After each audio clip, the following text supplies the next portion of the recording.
Криењето на информација од јавен карактер не е решение. Граѓаните имаат право да бидат информирани во било кое време.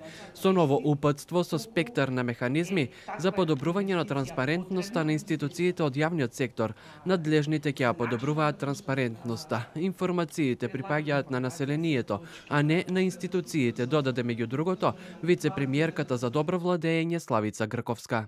Транспарентноста и отчетноста се несумнено најважните елементи кои ја минимизираат корупцијата и го потврдуваат интегритетот. Важен фактор во имплементирањето на успешни антикорупцијски политики.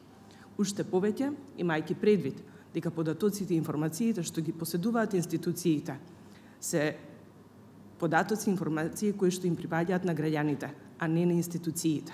Со цел утврдување на најбараните информации од јавен карактер, а врз основа на прибран инпут од имателите на податоци од јавен интерес утврдени со закон, Центарот за управување со промени има изработено систематизиран преглед на пристигнатите барања во период од првата половина на минатата година.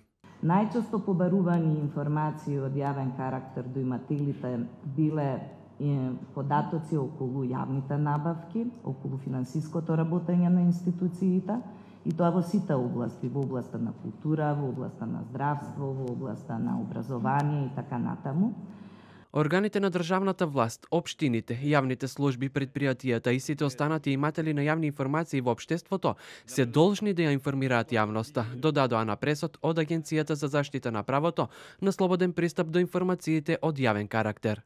Имателите на информации од јавен карактер се должни само иницијативно и редовно да го ажурираат објавувањето на прописи, документи, одлуки и информации кои се важни за нивната работа, делокруг на работење, организација и финансирање. Во демократски развиените општества, согласно етичкиот кодекс, институциите се свесни за важноста на креирање на политики за однесување и добро владење, што е и наша цел, додадоа на дискусијата.